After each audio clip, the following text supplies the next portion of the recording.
Start again, shall we? Doubt everything, find your own light. This is often attributed to Buddha, though its exact source is debated.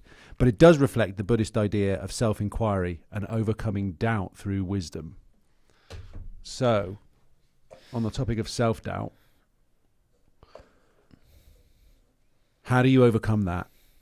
What's the opposite of it? I think we're in agreement that the opposite would be self-trust. How do you balance those two things, and how do you find your way through something when you're doubting yourself? Based on Buddha's quote, he's saying you should doubt everything. That means you should also doubt doubt itself. So I think I would start with doubt having a negative connotation. But if you question doubt, and we looked at the root word of doubt, and it's actually comes from doubt and as well as to question. So when you look at doubt as questioning something, you're already giving it a less negative spin. So rather than saying, I'm doubting myself doing this and that, you're questioning your, let's say, your abilities in doing this and that. And you can immediately look at it from different perspectives rather than pushing yourself into the corner of doubt and I cannot. So I think it's absolutely normal to live in a state of doubt. I think we all hold doubt to a certain degree, and I think it coexists with its opposite of trust. So if I think about myself, most of my life I had self-trust in certain areas. Like I was going to school and getting my degree and applying for jobs. So that in itself requires a certain level of self-trust to go and complete that and go apply for the job. And at the same time, I had self-doubt in fulfilling some of my deeper desires and life goals. So there is layers. It seemed for me like there were layers to that. And the question of how to overcome doubt is, I think doubt is just a different type of fear, or it's nested within fear. So when you doubt yourself about something, you probably are afraid that you're not able of completing it, or you're afraid of not having the necessary skill set to do it. And then you can ask, what is the opposite of fear? The opposite of fear is courage, right? So, and courage means courage, which means with the heart. So leaning into courage means leaning into your heart. Leaning into your heart means leaning into your feeling. So it goes back to overcoming what your rational mind rationalizes as fear with leaning into your heart. So I don't know. What do you think of that? I think you're right, because you don't tend to doubt your heart. Doubt comes from the mind. Comes from thinking too much about something, doubting your capabilities to perform something or to overcome something. The heart is the intuition. You know, you get a sense of something that your heart is pulling you towards or telling you that you should do. You may not do that initially, or it may take you some time to do it, but it's not something you tend to doubt as much. I feel like the doubt part comes from up here, which is the rational side of things. Mm-hmm. It's the thinking that you're not going to be able to complete it, finding reasons to not begin it. I've had a life littered with doubt, from school all the way up until this morning. I think it's natural. I think it actually can serve us in so much as to prepare us for things so that we are ready for challenges. I think that it doesn't have to have a negative connotation. It often does, especially when you apply it to self and you make it be like, I'm doubtful of what I'm able to achieve. Mm-hmm. But if you use it in the broader term, like you were suggesting, it can be something that you use as a fuel to your fire. And I feel like if you use it in terms of a way to question things, then you're absolutely in the right place, because you should question everything, including your own beliefs. We have to constantly remind ourselves, and do this in the centering practice, that we know absolutely nothing. We think we do, but all of those are based on our cognitive biases. So the only way to approach everything is as the observer. That way we can remain neutral, which is, I think, what Neville Goddard is saying in the chapter we were listening to earlier, and what we were talking about before we even began this. How do you remain neutral to everything? How do you not get, I don't know, overtaken by some emotion of feeling like you can or you can't do something? It's in our everyday conversation as well. It's most people will say, "Oh, I can't do that," or but the correct way to say it is, "I haven't done that yet," because you can do anything. You just haven't decided to yet. You haven't put your heart into it. You've talked yourself out of it. That's how I would see it. It's easier said than done,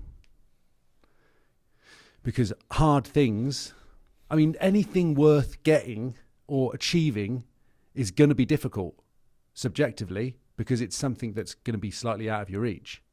If it was easy, everyone would be doing it. So anything that's worth getting, anything of value, is going to be an element of self-doubt to it. I would also say that doubt is a necessary part of you moving towards your goal. If there was no doubt, then you would with 100% certainty know everything from where you start to where you're going. When you know that with 100% certainty, then you're not having a human experience, because the human experience is pushing through the bits and pieces that are deviating from your goal. And the doubts that are arising are almost part of that game of not always 100% knowing.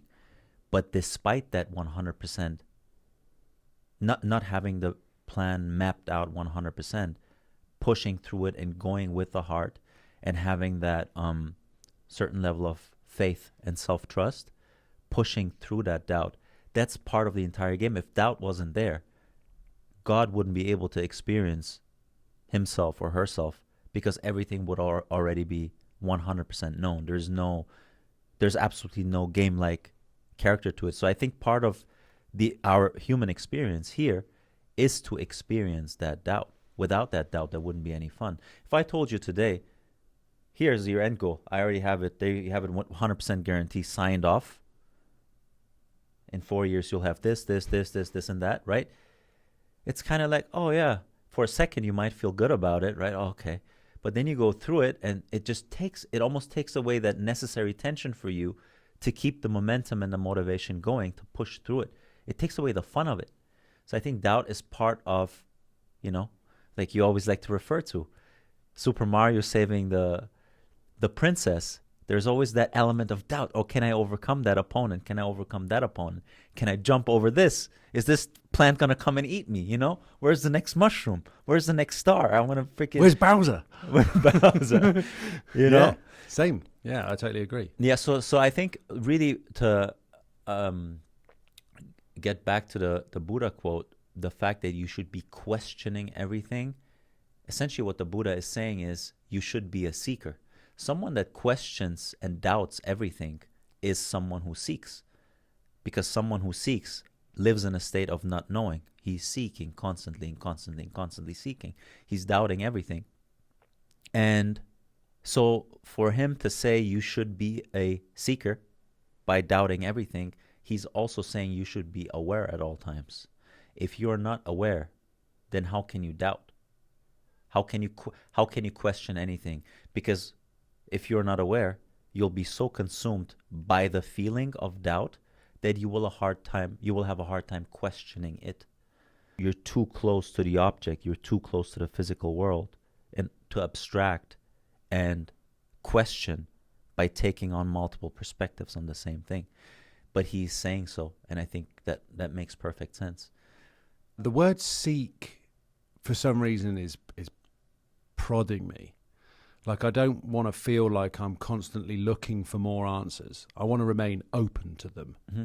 It's more about being an open vessel for things to flow through me, and to try where I can to accept and surrender to as many different viewpoints, different perspectives as possible, so that I can honestly, like, thinking about it in terms of the game character, sure, you want to beat the boss and do the level and rescue the princess, but you want to also enjoy and have an experience with that process. Yeah. And I think when we are, especially for somebody that is keen to learn, and I want to take as many optional different subjects and psychology and philosophy and theology and science, I want to learn all these different perspectives, but I don't want that to be something which I rely upon when I know that the best course of action for me is to just remain as open as possible and as chill, honestly, to just be like, wow, that's happening right now. That's crazy. Lit. Okay, let's go. What's next? I want to remain excited in it. Excited by it because I'm watching life unfold in front of me. So I have to be careful with the desire to seek more information. Yeah, and I hear what you're saying, because when you say seek, or I say seek, it almost seems like you're seeking with an outcome or an expectation in mind. Like, you don't have it also as well. Like, we always talk about the universe. If we're out there seeking, that's sending the message that we don't have. Mm-hmm. But you can't have all of consciousness. You can't have ultimate awareness. That's God. What you can have is a viewpoint of it, and you can have a connection to it, and then you can remain as open as possible to let it run through you. Yeah, so I think it's less about the expectation of a seeker and more the identification with seeking itself, what allows you to simply have openness about like you're everything a radio that happens. receiver. Yeah. So you're a seeker, you're a questioner, you're a curious person, essentially. Not necessarily with that expectation in mind. And so that takes away that pressure of, when am I going to reach that end stage? Because like you say, there's nothing to reach there. However, when you identify with the process of, like the Buddha says, you should doubt everything, then you're naturally identified with a state of exploration. Inward exploration. Inward. Find your own light. So reveal that within yourself. Yeah. And by doing that, also finding the light within you is going to dictate the type of light and the direction of light shining outwardly. Right? So the light within you is going to dictate what you see around you. Mm-hmm. On a practical level, when you face self-doubt in a day-to-day, or in maybe bigger goals of your life, not necessarily day-to-day, or both, if you think through it, what's the mental process for you? Honestly, to try and remove myself as much as possible, ask for help. And I do find that hard. Ask people around you that have experience in the area that you're struggling in. Try and remain as open as possible to the fact that you don't have it figured out, even if you think you have part of it figured out. The more humble that you can be, the more that you can receive guidance. And this is also another thing which is based on how you view yourself. If you have self-trust, then you are more likely to trust others. If you are doubtful of yourself, you're more likely to believe that others are up to something and that you can't trust them and that they have ulterior motives. But generally and genuinely, if you trust yourself and believe that you're acting from a place of honesty, you'll find that in others, and you'll be able to take their guidance and get things ironed out a lot quicker. So I think it's a case of kind of staying grounded, not being afraid to ask for help, that for me has helped the most. Specifically, somebody that I would talk to every week talked me through a lot of my self-doubt, like a therapist kind of does. Most of that is based on how honest I am with him. Mm-hmm. Like, he can't guide me if I'm hiding some details. Same goes for your personal trainer. If you're able to say, oh, by the way, I messed up with my nutrition this week and I didn't hit the steps on that day, and also I missed a gym session, he'll be able to go, okay, so we need to change your nutrition for next week to balance you back out, da-da-da-da-da, and you holding yourself accountable to that. But that communication goes both ways. You can't do it if you're hiding something. So accountability, asking for help.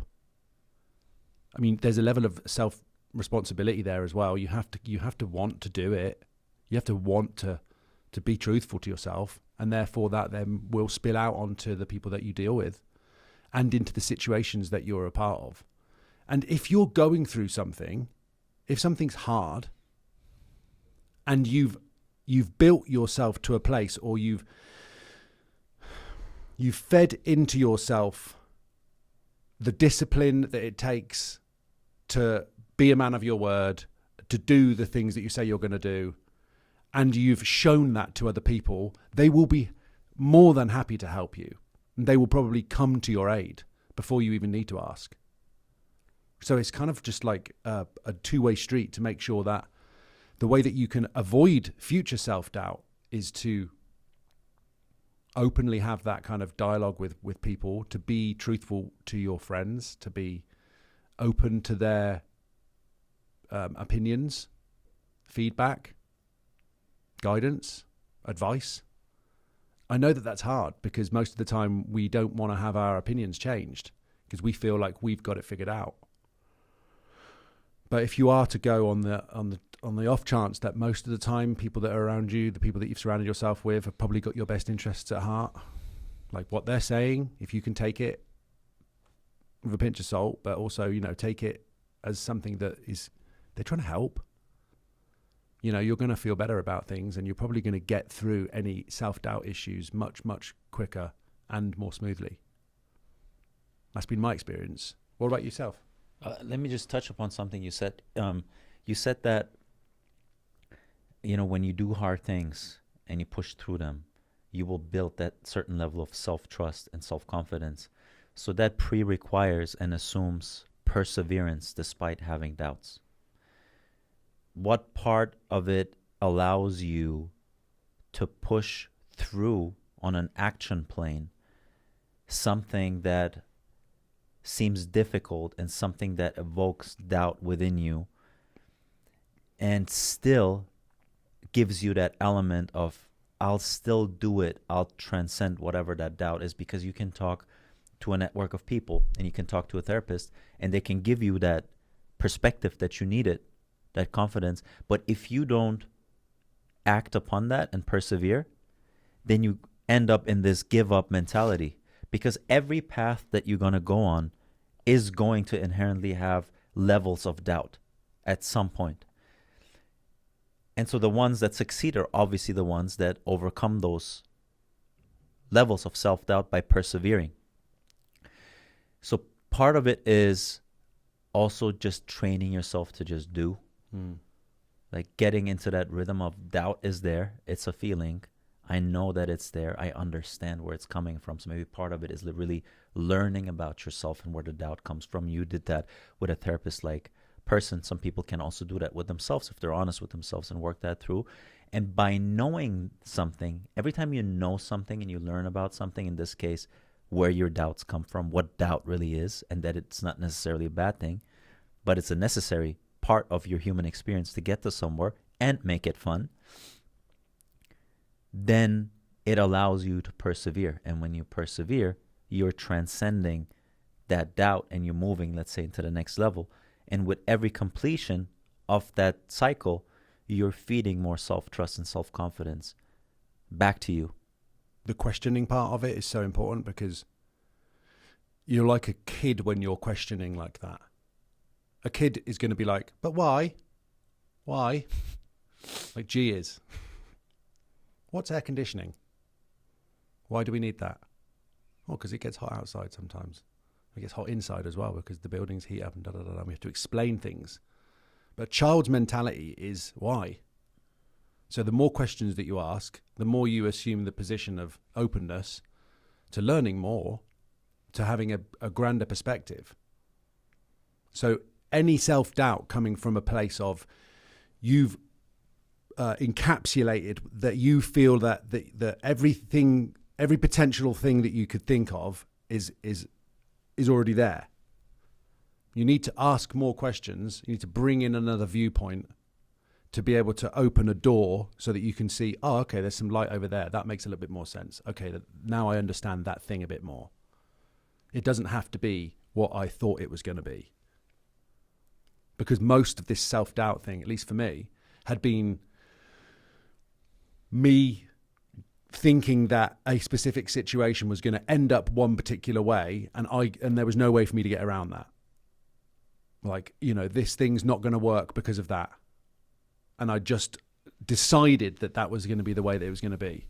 And it was not until, like, imagine you're on a football pitch and you can't get past the defence. You have the doubt. You have the self-doubt that you can't get past because it's Arsenal. Difficult. But there'll be a way, there'll be a tactic to get through. But sometimes you've got to think outside the box. Sometimes you've got to employ something that you didn't think of. You've got to ask the manager, what are we going to do here? He's going to be like, right, you're going to give it to Jed Spence, and then he's going to flick through the button, and then off you go. Right? There's a strategy to it, but you can't see it because you've got your blinders on. You have to be open to another method to be able to think through in a different way. That's a football pitch idea, but you get the picture. What do you do when you don't have people around you that you can rely on in a situation like that? ChatGPT. Dude, I mean, you've got people around you. What will happen is that you haven't given yourself the permission to ask them. You've either placed yourself above it where you think that you've got it all figured out, or you're too scared to ask because you think it's going to make you look silly.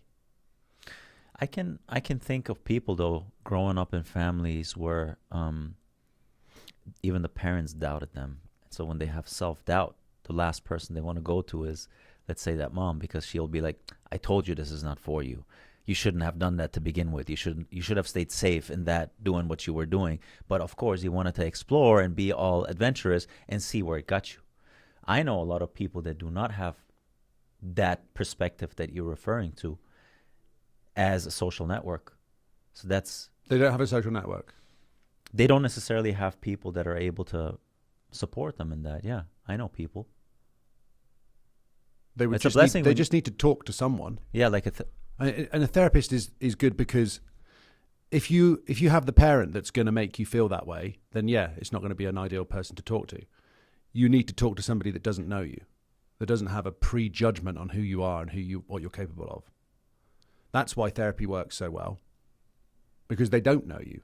They just ask you open-ended questions and you walk yourself home. You walk yourself, the more honest you are, through your own situations as you recount them to the therapist. And then you, at the end of each session, get to some point where you realize that you had the answers within you all along anyway. It's difficult to go through that process, though, because it's hard to relive difficult situations. They all have roots, though. To get to the root of something, you've got to be prepared to go into the dark. And most of that stuff is swept away, like inside of us. Like we've chosen to kind of push it to the side, push it down. I don't need to think about that. But it will rear its ugly head at some point. And it will rear its ugly head in the form of self-doubt. So there's only one way through it, and that is through it. So doubt's opposite is trust, self-trust. Self-trust is directly related to faith. They share the same origin, and to some extent they mean the same thing. They overlap. So what role does faith play in all of this as an extension of the network of people around you and the people that support you. Well, what does science say about this? What does science say about faith? What is faith in science? You can look at faith in a more classical, traditional sense, like believing in a God, believing in a certain type of religion, and how that relates to life outcomes. And there are positive relationships found between being religious and also being conscientious, which is the degree to which you are industrious and orderly in your activities, meaning I will do what I say, I'll wake up at a certain time, I'm structured, I'm working towards a goal, and I'm adhering to the plan that I mapped out to get to the goal. What has a way stronger relationship, however, is self-efficacy and conscientiousness. Self-efficacy is just the degree to which you believe you can, that you're able to do certain things, which is very much related to self-trust. And it's a two-way street. So the more you're trusting yourself, the more you are conscientious. So there's a moderate relationship between self-efficacy and conscientiousness. And then there is a moderate to strong relationship between conscientiousness and life success. And life success is measured both financially as well as quality of life measures, with IQ being the only stronger predictor than conscientiousness, which is not shakeable. But conscientiousness is very malleable, which is interesting. And again, self-efficacy feeds into conscientiousness, because the degree to which you believe in self and you have self-trust, to that degree you'll also be motivated to adhering to a plan and doing the actions necessary for you to complete the mapped out steps towards a goal. Now, when you do that and you become more conscientious, then in turn that feeds back into your self-trust, because again, with each iteration of overcoming a self-doubt and leaning into self-trust and doing what you should be doing, that in itself feeds back into self-trust. So the relationship is two ways. The more conscientious you are, the more self-trust you have, the more you're going to be self-efficacious. However, the reverse relationship from self-belief to conscientiousness is stronger, which makes sense, because conscientiousness is operation on the physical plane. It's doing the things action-wise that you know you should be doing. However, self-belief is internal. And like we always talk about here, your internal state is going to be objectified outwardly. Mm-hmm. That's why when I saw this, it was funny, because intuitively it made sense to me. But it also makes sense that one feeds back to the other. But the superordinate relationship is the self-efficacy, the self-belief, predicting conscientiousness, which in turn is the second strongest predictor of life success. I don't feel like you answered my question, though. Okay, what was your question again? Faith in scientific explanation. What is that? Or perhaps you did answer my question by saying that faith is the faith in oneself then, as opposed to it being faith in something. Well, I said that in the beginning too. I told you that faith is also related to conscientiousness, but to a weaker extent than self-efficacy. I'm not asking for the explanation of what it's related to. I want to know what it means in scientific explanation. My disagreeable brother. So are you talking about the definition of faith? Yeah. The word definition. I mean, the question about, scientifically speaking, what does faith mean? Yeah. So what you're saying is, so what is you're the asking me about faith, mm-hmm. and I'm asking you to explain what faith is to me.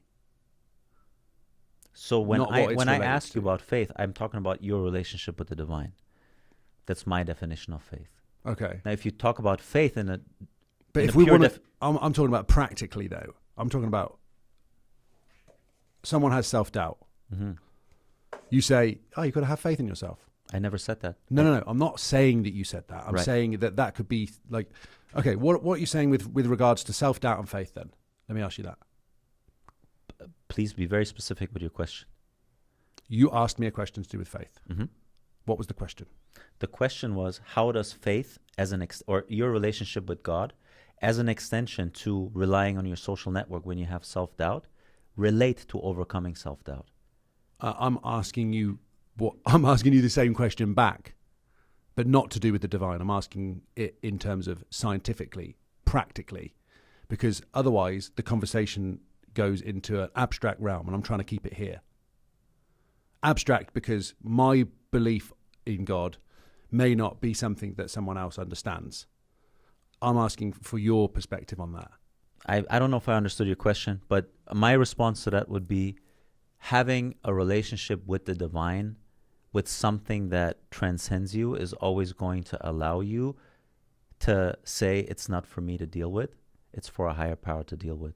So that's my definition of faith in that situation. So the reason I was asking you this to begin with was when you have a circle of people around you that can help you, that's a great thing. But if you have in addition a relationship with the divine that is something that is with you at all times and takes care of you at all times, that's a boost to a relationship with people around you, because now you have that voice within you that you can talk to that is a constant guide for you. So the reason I asked that question is, do you feel like, because, and I'm asking you this specifically because you are religious, do you think that ever since you found your relationship with God, that it had a positive effect on minimizing your self-doubt when you go through your day-to-day? Yeah. Of course. Yeah. Because it's taken me out of the equation. Right. So yeah, without a shadow of doubt. Mm-hmm. So would you suggest to someone who has a lot of self-doubt to establish some connection with something that is grander than self? Yeah. They have to find whatever that is for them. Yeah, I'd agree with that.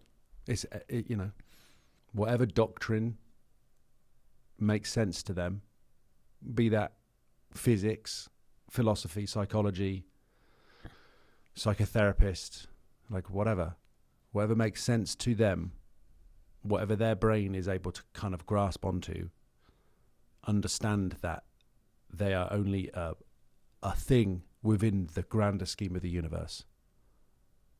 You have popped into existence, gone within the blink of an eye. 14 billion years, 8 billion people on this planet.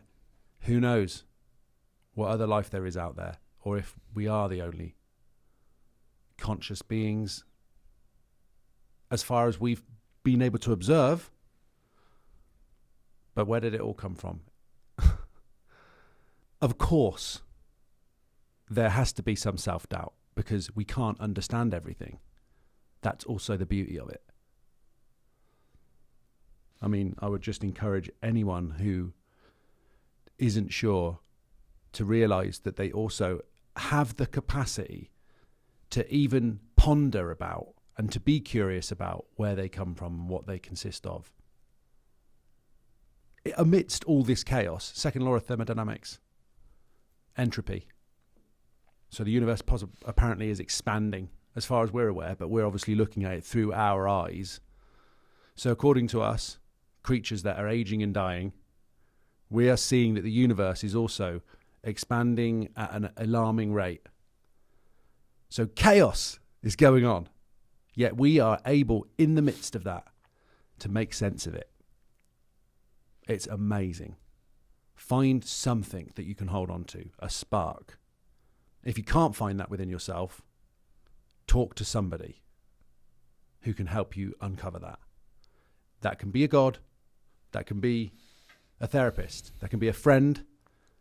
For that could be a possum or a walrus. Chat. Could be the gym. Could be anything. Yeah, it could be a combination of all of those, and likely it is, right? Mm-hmm. So I think when you have a relationship with, let's say for you, with God in a traditional sense, it may allow you to overcome some of those initial hurdles way more easily, because you can put your hands up and say, it's not up to me. I know that I'm walking with something transcending me that takes care of me.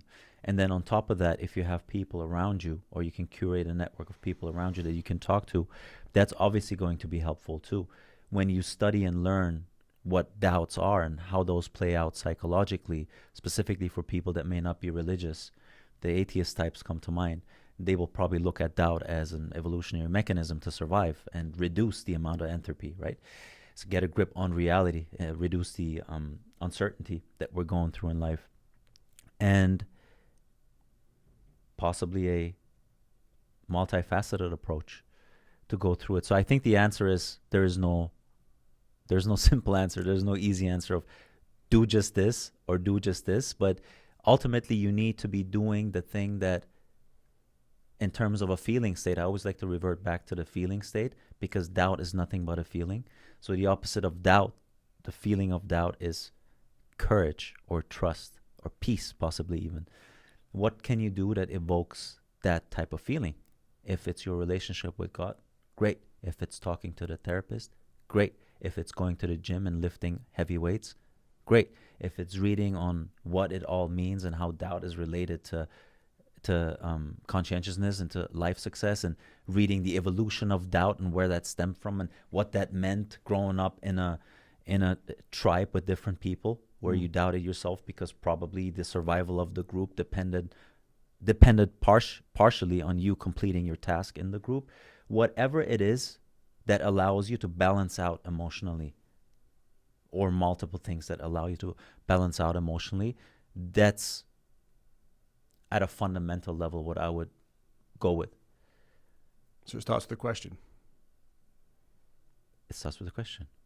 It always starts with a question. Yeah. How do you beat it? You have to ask yourself, how do I approach this? Why am I feeling like this? What can I do about this?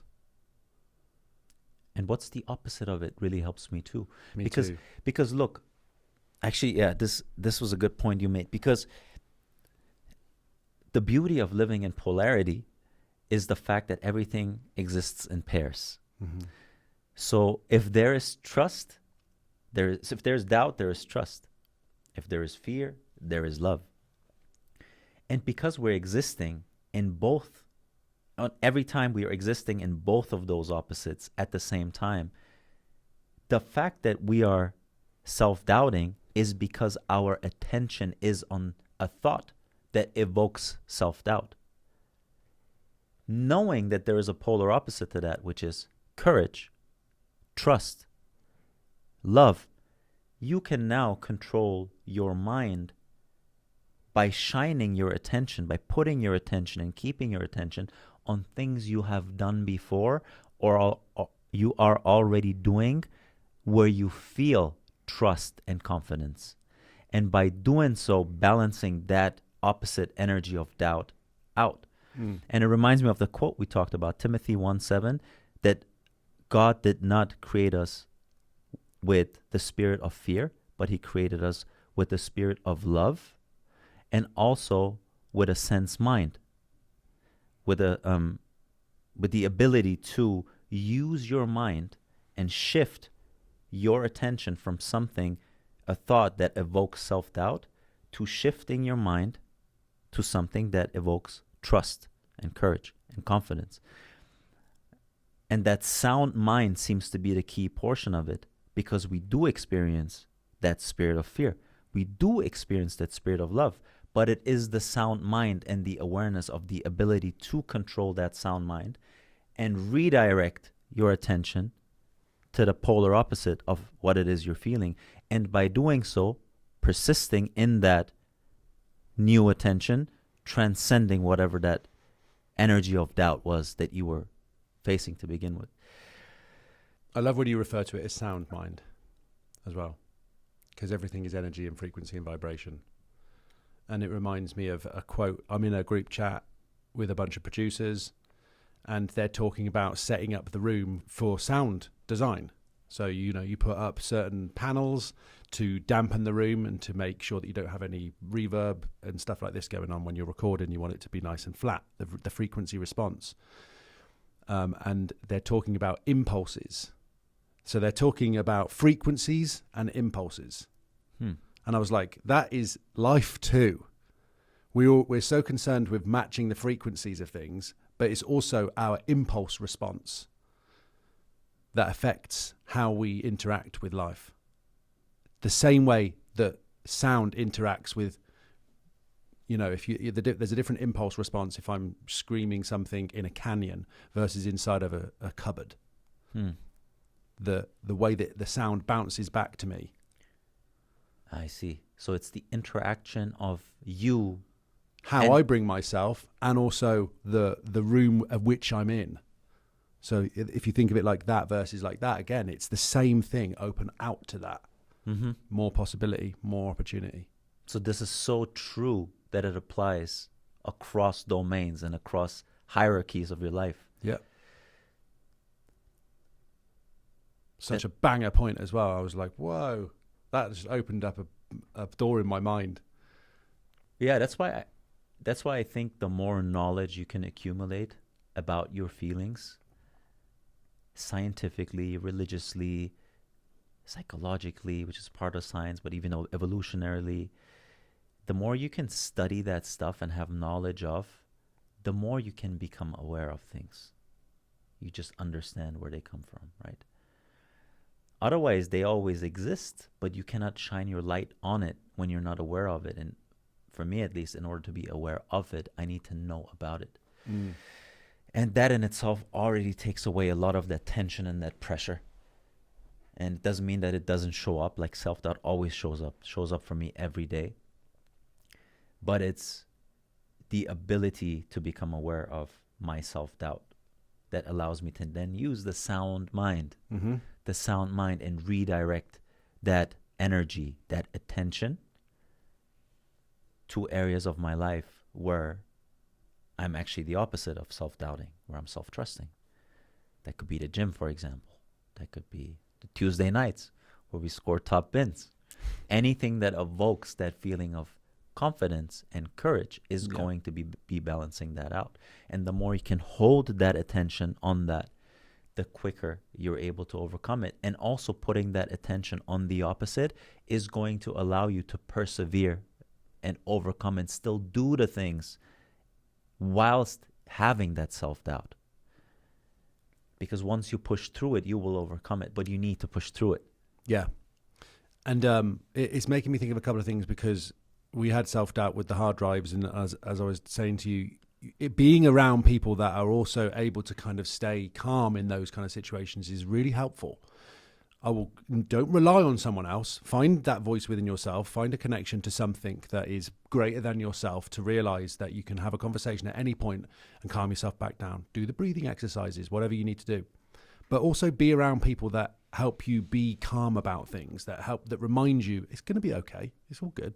We'll get some new ones. I'm thinking also about your partners with Fuller, Mm-hmm. and how they've helped you see that everything's possible. Yeah. Even in points where you had self-doubt of, I'm not going to be able to achieve this thing. Oh, I'm being told that it's impossible to do that. And they're like, well, no. Yeah. And you do not accept it. And that's then channeled you into somebody that goes and doesn't accept it either. And you've become more than. Right. So it's acquired faith and acquired belief through surrounding yourself, through proximity with those that live in more belief and in more faith. And that's exactly what happened. And that also, again, makes sense scientifically, because who you work with and the personality traits required on the job are imprinting on your personality, on your own psyche outside of your job. So if you're dealing with people, let's say you're an uncreative person, and that's measured by a creativity scale, doesn't really matter, and you work with people that are creative, or the task itself requires creativity, then over time, your trait openness score, which is the prerequisite for creativity, is going to go up. And so based on what you were saying, it's absolutely true. When you deal with people that hold more of something, you will acquire more of that just by sheer proximity of those people. That's why you're attracted to people that are doing things that you're looking up to. It's a subconscious mechanism. When you see the divine in people, someone is very good at something, someone is very funny, someone is very healthy, whatever that is, right?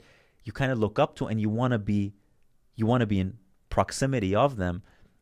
It's because we know at a deeper level that we will also be acquiring some of that, let's say, that heroic trait. Mm-hmm. And that's exactly what happened with me on the job. The fact that there is no such thing as not possible. and them holding on to that, it 100% has to be possible.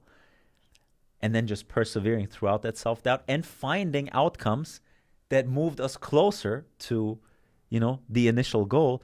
It's like, I am more than I thought it was. But yes, it was acquired through dealing with those people. And then you can even ask the next question, which is, how can you curate a circle of people around you that are like that? And I think the response to that is they would want to have to be around you and work with you. So the question is, what do you bring to the table where that same dynamic applies from their end towards you? Mm-hmm. Because you will be also holding, hopefully, certain things that they want to acquire through you, consciously or subconsciously. And so embodying those values and those heroic traits to a certain extent, pushing yourself towards that, holding yourself to that, I would call it divine standard, which is nothing that is accomplishable, but it's something you can strive towards and aim towards. I think that will allow you to create a circle of people that then in turn have those things, possess those things where you don't. Totally. The word perseverance again. Driven towards something that is upwards, aim up. And it's more than that. It's the consistency of it. It's the turning up, the showing up each day, the hard work. It's the graft. It's the belief that with that cogenuity of partnership, cooperation, ingenuity, you can achieve something greater in a group, because you may have certain things that you're good at, but there's going to be areas that you're going to naturally have self-doubt because you just haven't engaged in those things as much. So be okay to just ask an expert in that area, what's your guidance here? I'm not quite sure on this one. We should have coaches on everything. And then watch what you can achieve together, what you can build. It opens up so many more opportunities. And then the doubt turns into trust. It transmutes. That's why I like to be around my good-looking, disagreeable, creative brother. Cheers, man. Cheers, bro. Cheers. Prost. Prost.